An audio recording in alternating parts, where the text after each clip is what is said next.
I want to welcome to the Wholesaling Inc. podcast, the Rhino Tribe, an incredible real estate investor slash wholesaler from Augusta, Georgia, Hieu Boy. Which, by the way, before you say anything, Hieu has one of the greatest closing techniques I've ever heard. He literally 15 minutes before this podcast started, he was on an appointment with the property owner and said, I need to get this contract signed right now because I got to go and do a podcast. And got the contract signed, got the deal locked up with the closing technique that he had to be on this podcast, and it worked. Welcome to the podcast, Hieu. How are you, buddy? I am doing well, Brent. How are you? Listen, I am so excited about this because you and I have had a indirect relationship for a long time, and Yep. then a more direct relationship recently, which has just been an absolute blessing, not only for myself, but for everybody in the TTP coaching program. And I think it's just phenomenal. You took the classic approach, and let me just open this up. You took the classic approach to your real estate business. You took about a year of studying and reading books and listening to Bigger Pockets podcasts and going on YouTube and just getting to the point where you feel like you're comfortable and you're confident enough to start taking action. And then it took about a year of that process before you actually got your first deal.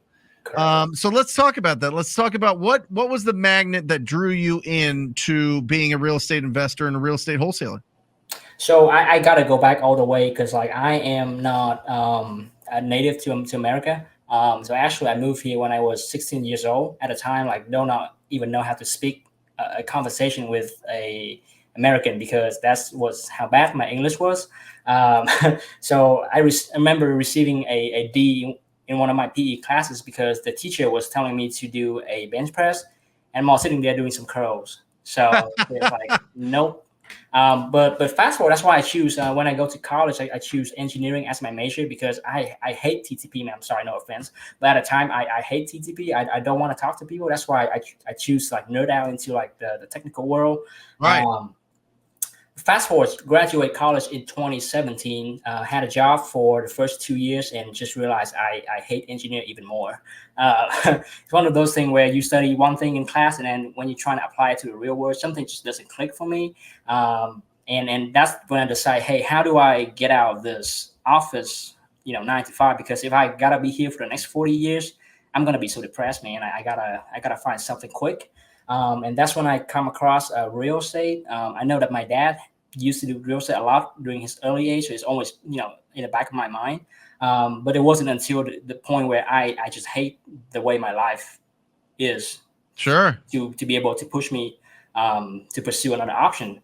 So that's when I come across, like you said, Bigger Pockets and all the typical books. Study that for a whole year. Actually, I was able to buy some deals on the market, getting into a contract, doing an inspection, and then freak out, and then like back out of the contract and just destroy my inspection money. I do that for about 3 times, so I lose about like $1,200 on inspection fees just because I am just so scared. I was so conservative, and I feel like I don't have a good deal. I feel like I'm being something doesn't feel right, so I just back out. Now looking back, of course, I wish I bought them all. So hindsight is 2020. But and then I realized that there's a few people in my local area. They always seem to do something called assignment, right? And then they always, man, I'm looking at their deals and I'm looking at the deals on the MLS that I see with my realtors. It's like day and night, man. I'm like, how do they get these deals that's so deep? And it's always seemed to be a mystery for me. But after a while, I say, hey, if they and later on, I realized that they go direct to seller. They don't look at on the market stuff. So I realized, hey, if that's the way they buy it, I need to do the same thing too. Because what if I come across another on market deal and I always have to wonder, do I buy a good deal or not, right? Yep. But if I buy it at their number, I'll buy it all day long. If that's just so safe at a number for me being a really conservative person. So that's when I discovered I got to go through off market and I got to just direct to sellers. Well, I love it because you are the perfect example of how to do this the right way once you got on the track of wholesaling. And let me explain for everybody listening and watching. When we start out, initially, we're learning from Rich Dad Poor Dad. You buy assets, you have these rental properties, you get cash flow, you get enough cash flow, it covers your expenses, and now you have financial freedom. What they don't tell you is you have to create a business. You have to create an actual business that finds deals. That's the start. Yes, we want to own assets. Yes, we want cash flow. But guess what? You build a system, you build a machine of, you build a business essentially that's out there every single day finding new opportunities. You get to do whatever exit strategy you want. You can either assign it, where you literally just assign your rights to buy a property to somebody else. You can flip it, right? You clean it up, you flip it, or you just buy it, close on it, and flip it as it is, or you rent it, right? You own it in your portfolio. But I'm telling you guys, what Hugh's going to describe here in his story, because by the way, he's done between 20 and 30 deals. He stopped counting after 20. Okay. And made with equity, because he's kept some of these deals and he's flipped some of these deals and he's wholesaled some of these deals. He's kept some of these properties, but he's over $500,000 in income and equity, and it's incredible. Just from doing what we talk about on this podcast, just from going out and being proactive and reaching out to the property owners. Isn't that right? Yes, 100%. So let's walk through this, right? So you're 16 years old. You don't know conversational English. You're totally intimidated to have conversations with people. And here you are making cold calls on people's biggest assets that they own and asking them if they would consider an offer. How do you get that courage? Yes, it's a spectrum, right? So I don't go from zero to hero on one day. It's a spectrum that span across 2 years.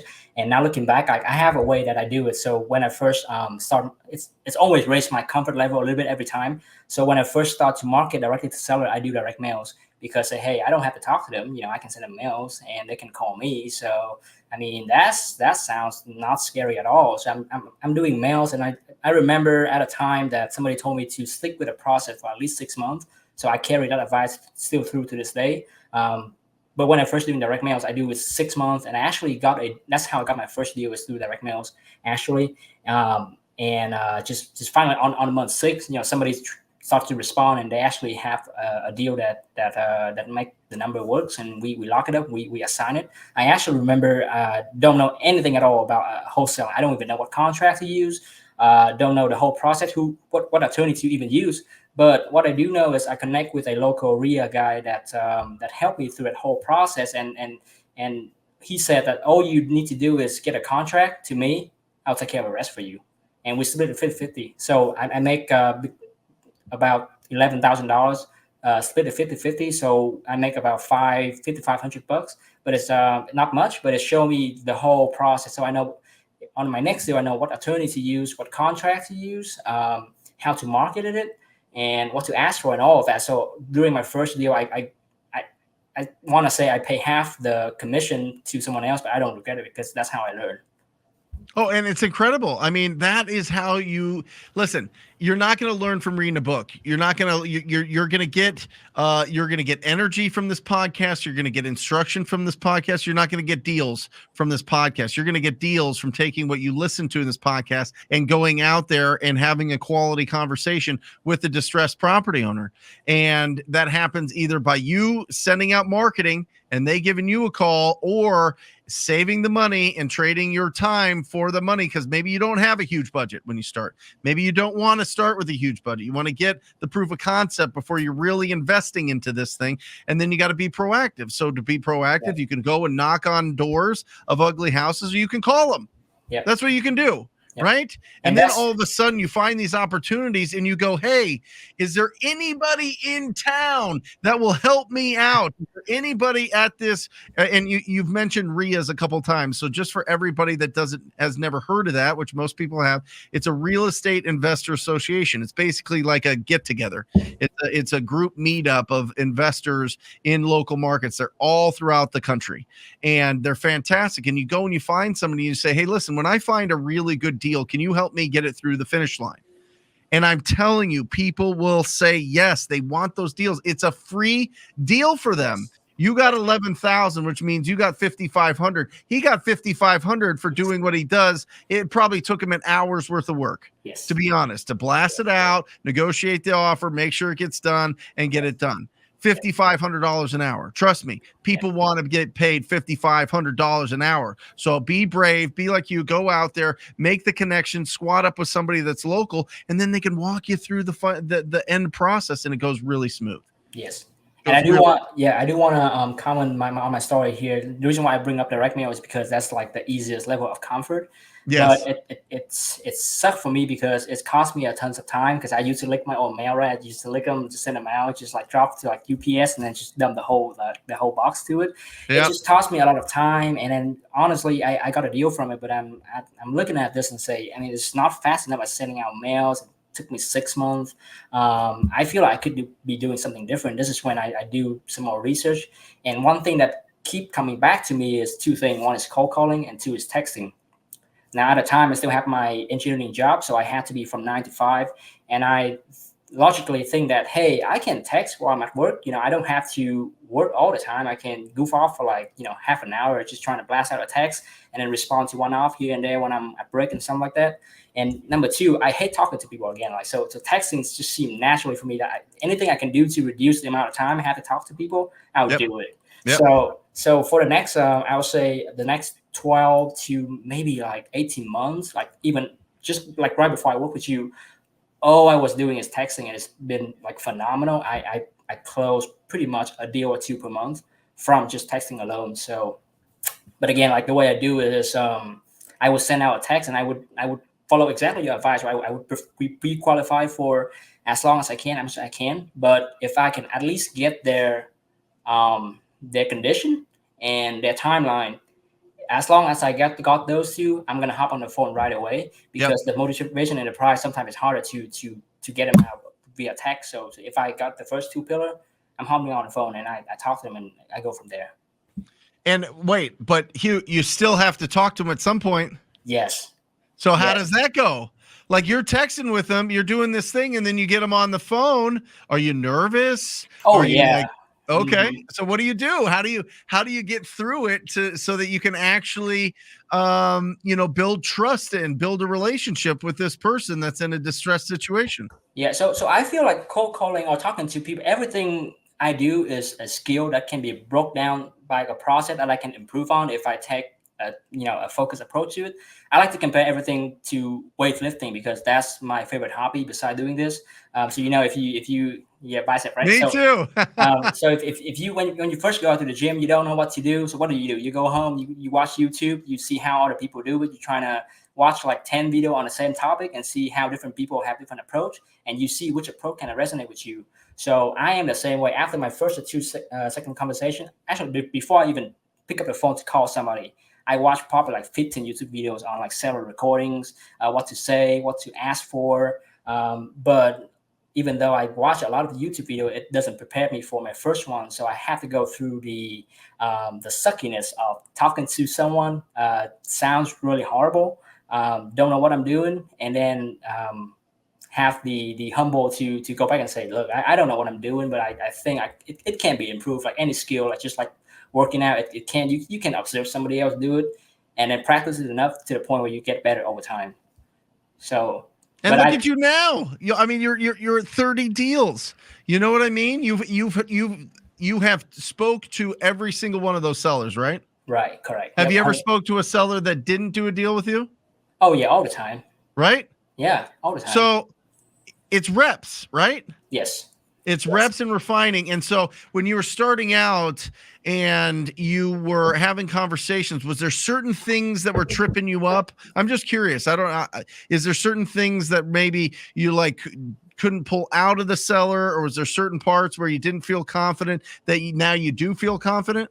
Yeah, so I'm like a super introvert person, so it took me a long time to know how to build rapport with people. Now I'm better now, but I used to before I even call them, I had to take notes from previous conversation, and I had to imagine how I would build rapport. I say, oh man, they mentioned this. How do I how do I naturally bring it up so I can build rapport with them? So I wrote down on my iPhone, like, hey, James, this is Hieu. And I'd write out exactly what I'm going to say. It's just because I was so nervous.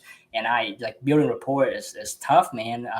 But then after a while, I just realized that if you're just focusing on the conversation on the property, the rapport is just going to come out naturally. And they might mention someone off, and then I can get onto that really easy. I can ask them, hey, why you want to sell? They might say, yeah, I want to move to Texas. And I was like, hey, why Texas? I love Texas. And it just go from there. So I feel like I don't have to be creative and force a rapport.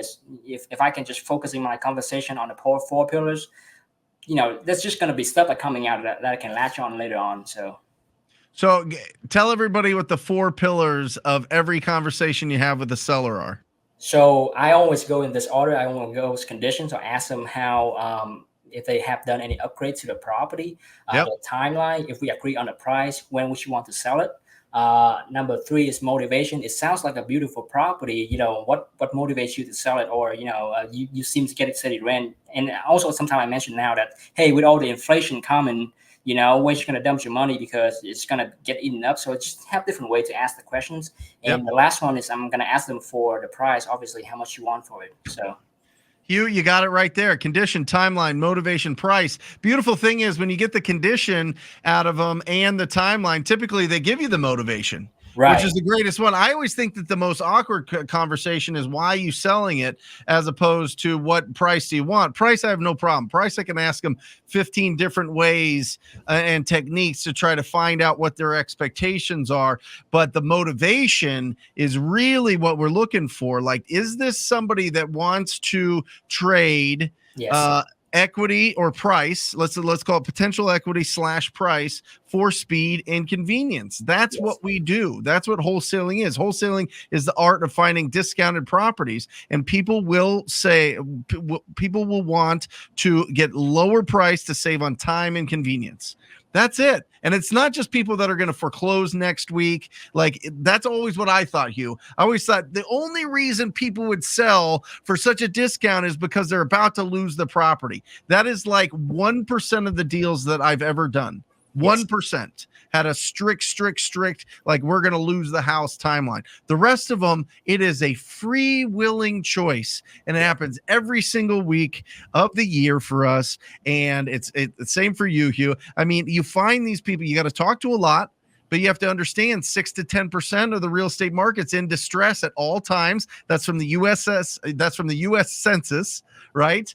We know that there's over 11 million properties that have been vacant for over a year. We know the foreclosure statistics. We know the inheritance statistics. We know the probate statistics. We know all of those things, and they all kind of get combined into one. And then all of a sudden, you got 6 to 10% that is in some sort of distress, whether it be the condition of the property, emotional distress, or financial distress of the property owner. It's our job to ask those 4 things: condition, timeline, motivation, price. And I love that you knew them right away, Hieu. That means I know it's either by you, it's like on a sheet by you, or you've been practicing. But that gives you the confidence. You know what you have to ask in these conversations. So you're not just going in there feeling like, oh, I wonder if they're going to judge me for my accent or the way that I communicate. No, you're going in there confident, pulling out these 4 things. I'm telling you, certainty and likability are more important than the words that you're saying. Yes, seriously. I used to be so intimidated because I see the guys around me. They all like have like slick, looking, and then they're just like very smooth on the phone, and they would just like know exactly how to say, what to say, how to pull back, how to push, and all that. But then I realized at the end of the day, like you said, it's truly impossible to screw up a motivated sellers.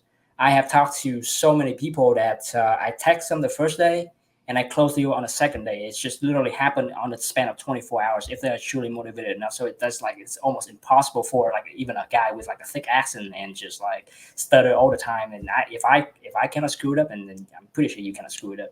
Right.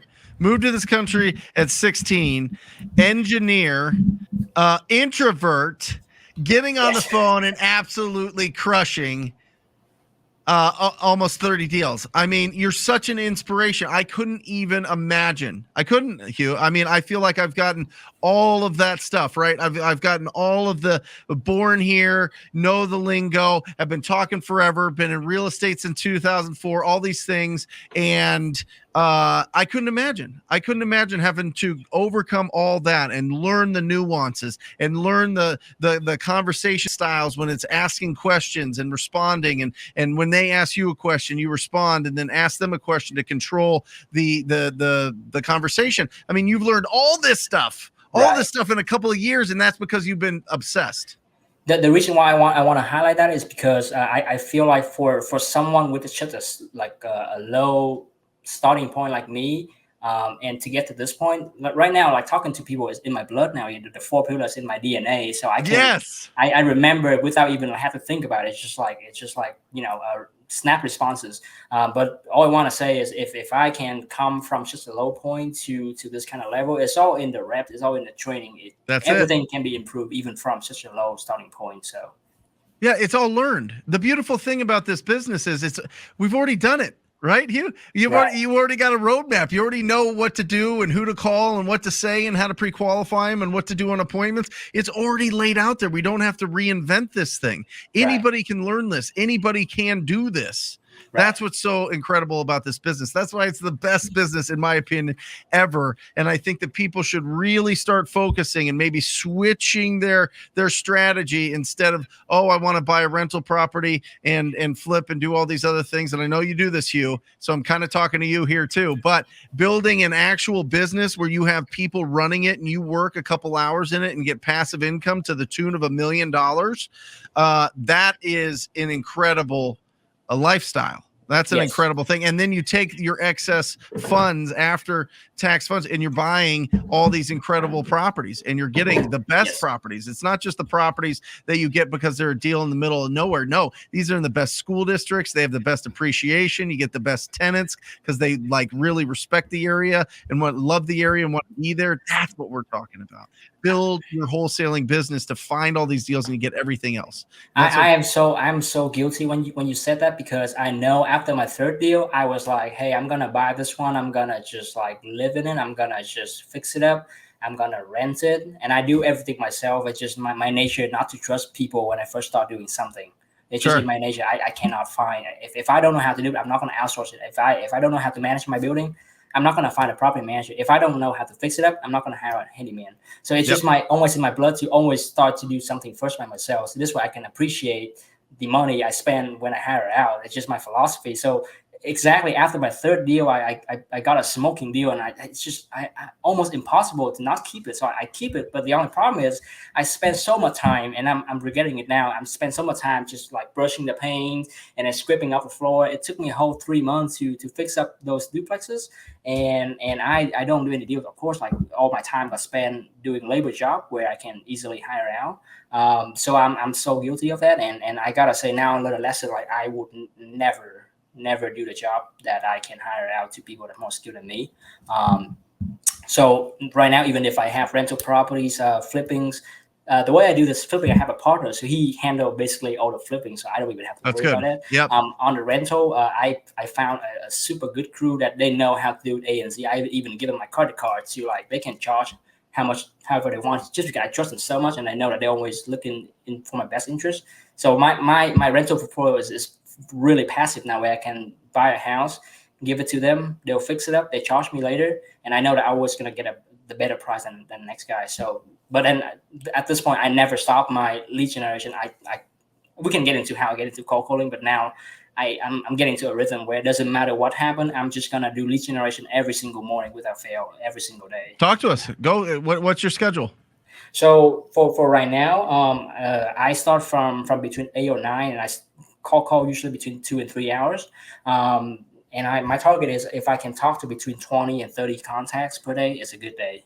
So, and obviously if there's some day where I have to visit my site, and I used to just stop it doing it altogether, but now I realize I need to keep it going, even if I don't contact the whole 30 sellers. If I can just get 10 contacts, 5 contacts, keep that train rolling, even though I don't hit my contact goal. Yep. As long as I don't stop the momentum, I don't stop the skill of just the habit of picking up the phone and call stranger every single morning. So I like to keep that going, doesn't matter what. So you're now at the point where you're making hours of calls yourself every single day for lead generation. Right. Why not just outsource it, Hieu? Why not just, you made enough money, why not just hire some people to make the calls for you right now? I am just like wholeheartedly believe that I guess I could, but I always hear you say that, I'm gonna be like 20% better, 20 times better than a foreign caller, even though I'm foreign myself. Yep. But I just feel like I right now I don't mind doing it. I don't hate it anymore. Right? It's the most income producing activities that I can do right now. So until my lead generation is so packed with leads that I cannot follow up anymore, then that's when I would hire out. But I don't think I'm at a point yet. And how do you feel it has affected the rest of your life? You know what I mean? Like having that Yes. many conversations with a lot of people all day long, it starts It's blending huge. into the rest of your life. How does that affected you? It's huge. I feel like if I can talk to sellers, I can talk to anybody. I can talk to attorneys. I can talk to bankers. I can talk to my boss and negotiate salary. I can talk to my landlord and negotiate rents. I can talk to basically anybody I want to talk to. And then it's just like the confidence is just through the roof, man. And I stop. So I still label myself as an introvert, but I like to say I can be extrovert when needed. So Yeah, and listen, we wear different hats. I think labels are very powerful, and it just depends on what you want to put on yourself. And some of it's truth, and some of it's just stuff that has been pounded into your head. You got to investigate that yourself. But if you can have enough flexibility with any label that you could do something if you wanted to, if there's a big enough goal, if there's a big enough reason why, you'll do it. And I think that's fantastic. Let's do it, Hieu. Let's break down a deal. Let's break down whatever deal you want. Let's break down a big deal, a fun deal, a hard deal. What's the deal that you want to break down? We're going to talk about how you found it, what you did to negotiate it, what the condition, the timeline, their motivation, their price was, and then we're going to ring this victory bell. Yeah, so I want to talk to, before I even do that, I want to say that I decided to join your program about 3 months ago. Yep. And the reason why I do that is because I was getting so much leads and successful with my texting and my referrals that I decide it's just the right time to quit my full-time job. Like I was doing 3 deals per month at one time for 3 months. And you said, hey, if you can do 3 deals for 3 months, that's when you should take it to the next level. I took that to heart, and I decided to quit my job, and I look at all my different options. I feel like cold calling is something that I always want to do, but just don't have the time to do. So I decided to do that, and also I decided to join the tribe because I know that the first 6 months is always the hardest, and I wholeheartedly believe that if I take action for 6 months, there's no way that I fail. The only way I fail is I stop before the 6 month mark. That's why I decided to join the program, because I know that you're going to be there. The community is going to be there. I pay, for this thing, so I'm better stick with it. It's all like all this combined that say like, if I pay for this, I'm going to stick with it for 6 months. There's just no way I'm going to fail. So I just know it in my heart. And you always say there's going to be 200 contacts per deal. And I will actually, I'm way past my 200 contact now, so I have a couple of deals in the pipeline. But this one I want to talk about, I found him through cold calling, and it actually took me a month of following up, because even though the price is good, the motivation, he said the house is completely destroyed, but the seller is just a natural procrastinator. Like he just think that everybody's out there trying to get him. He gets some PTSD from the Vietnam War that doesn't like help him think straight. So he just took like the longest time to even do anything, because I was getting so frustrated because we agreed on a number, and he said that he's gonna get back to me later that night. And then that night turned into the next night, and the next night. But every time I call him, he would pick up and say, "Hey, Hieu, can you call me tomorrow?" So Ed, that's just keep going on. So I called him every single day without fail for the next like 3 weeks, and finally was able to like find an appointment to. Actually, I had to drive to his house. That's like an hour and a half away from me. So we sit down and we talk for like. I know that I'm not gonna be able to like just sign a contract with this guy, so I know I have to like just spend as much time as possible trying to build rapport, just make sure that I was like his best friend before I even talk about real estate. So I spend probably an hour and a half talking about different things, my life, his life, trying to build a relationship. Like I wanted him to be my real friend, right? So and I truly mean that, right? It's to come out authentic. So by the time we end the conversations, he was feeling comfortable with me. and we signed a contract. Awesome. What list was he on? Why did you call him in the first place? Was there Yes. some sort of indication of distress? So yes, and that's why I love cold calling, right? Because I pull probably like 10,000 of people for my texting already. So for me, those are I already have a phone number. Might as well call them, so it doesn't cost me any more extra money because the leads are already there. And without cold calling, I would never get this deal because it's only a landline. So if I only text him, there's no way that I can get a hold of him. So yep, locking up. This is a tired landlord typical list, like absentee owner, like typical stuff, like nothing crazy. It's like 10 years old, 10 years ownership, absentee owner. So awesome. And you locked it up for how much? $65,000. Okay. And then you put it out to your cash buyers and sold it for how much? So this one we're actually gonna flip ourselves because it's right there where we have our crew ready. So I think we're gonna put about 55 into it. So we all in for about 110, and it should sell for a minimum of 200, if not way more. 200,000. Yes. So you're gonna net after closing costs and agents probably 65, 75. Yeah, yes, about 70,000. Oh my gosh! Ring that bell! Come on. That is awesome. That is absolutely incredible. What about the deal you locked up today? You locked up a piece of land right before this show for $2,500. What do you think you're going to sell that for? Based on the formula, I think I'm gonna be able to sell it for between 20 on the low side and 40 on the high side. I think so too. Yep, I think so too. That's incredible. Give people advice. People that are just starting out, or maybe some people that have started and they've done a deal, but they just can't build the momentum. What would you do to really jumpstart your business if you're starting or restarting? You just gotta believe that it's gonna get easier over time. That's the main thing. Like, don't expect it to be hard like this after a few months in, because, and it's hard to say that, right? Because now I look back, I can comfortably say that, but at the time I don't see it. But truly, like, if you're doing this process for 6 months, if you're calling people every day for 6 months, I guarantee you there's no way to fail unless you quit too early. So whatever you do, don't quit before the 6 month mark. Just stick with it. So are you saying that the guy that started off hating TTP is suggesting that people TTP? Yes. Yes. I love it here. Yes. That's awesome. I am so incredibly just inspired by you, just personally. I mean, what a story. And just the fact that literally over the last 3 months of you just being in the coaching and getting these deals, I see you blossoming on the support calls. I see you blossoming just in your business, the conversations that we have, the text that we have.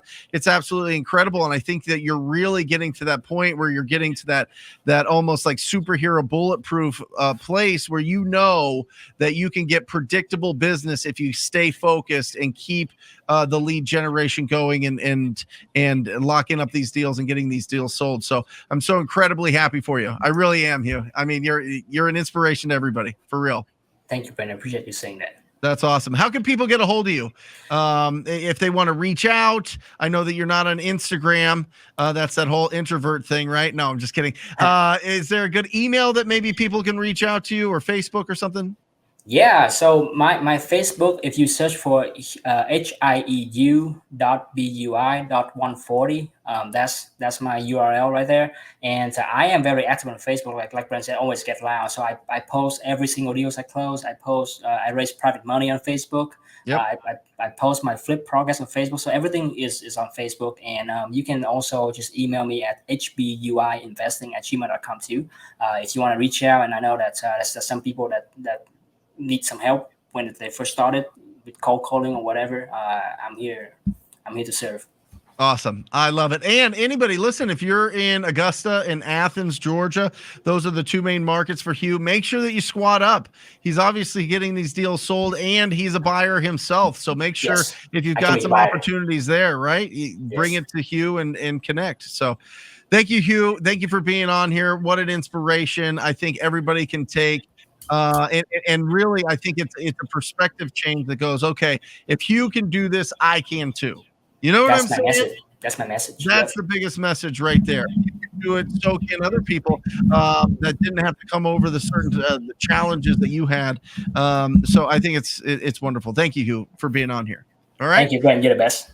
You're the best. That's awesome. And if you're interested in joining the most proactive group in real estate investing with Hieu, it is the TTP coaching program. Go to wholesalinginc.com/TTP, wholesalinginc.com/TTP. Check out what it's all about. Check out all the incredible wholesalers from around the country that are involved, and check out what the program's all about. If it feels good in your gut, sign up for a call, and I look forward to working with you personally. And I sign off, as always, encouraging you to go out there with energy and enthusiasm and go talk to people. Till next time, guys. Love you. See ya.